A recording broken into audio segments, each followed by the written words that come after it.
poi voi vi arrabbiate quando vi dico che non ha speranze questo paese, anche politicamente, ma tutto si lega.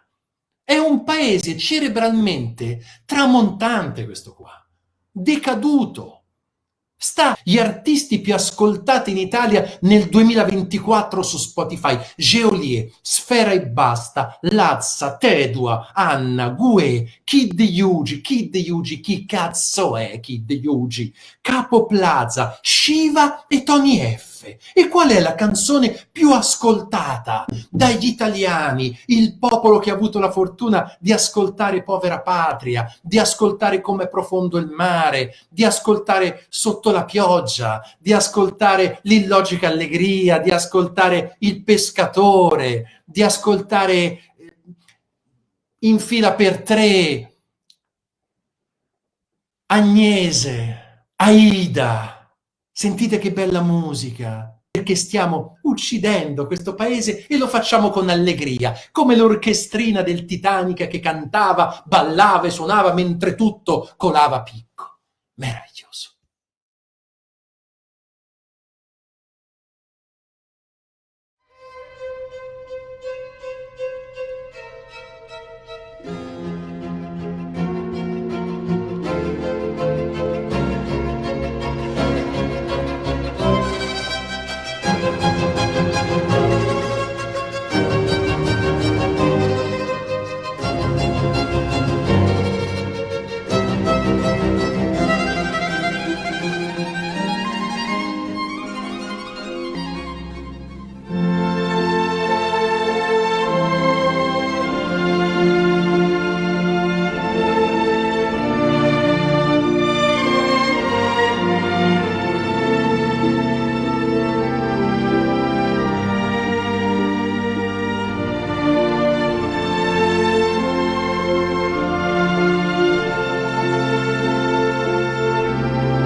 Di pazzi ci mancavano gli idioti dell'orrore,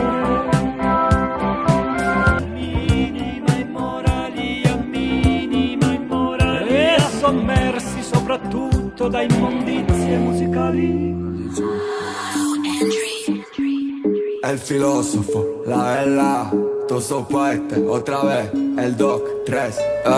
Ti chiedo un pochino per San Valentino, svegliami i vicini sul mio bicio, dammi tanti baci. Accendo il camino, metto il vinile dopo la schiaccia. Sappi fratellino, già da boccia, avevo troppe bici. Sappi signorina, sono in tocca prima del digitale. Non sono un'agenzia però sotto il 3000 talent. Non c'era una tipa, vado un po' con chi mi pare, ma soltanto un bicio per il doc è molto limitante. Si sa sono un militante del sesso libero sempre, baby se sei dilettante sappi che non è un problema. Saprò essere delicato massaggiando gambe e schiena. Ho una stanza dedicata a quello come Berlusconi. Sono il doc, quindi il tuo corpo dovrò perlustrare. Ho il mio stetoscopio, se vuoi lo uso mentre ti scopio. Sali sul lettino, dimmi dove è male che ti scrocchio. Ho le medicine per farti vedere tutto doppio. Fammi una spagnola finché non ti dico muchas gracias. Posso venire in gola se non la vuoi tutta in faccia. Dopo Natasha, prima di Alessia insieme a Martina. Se vuoi lo possiamo fare a mezz'oretta domattina. Oh, basta! E non credo, sono finiti!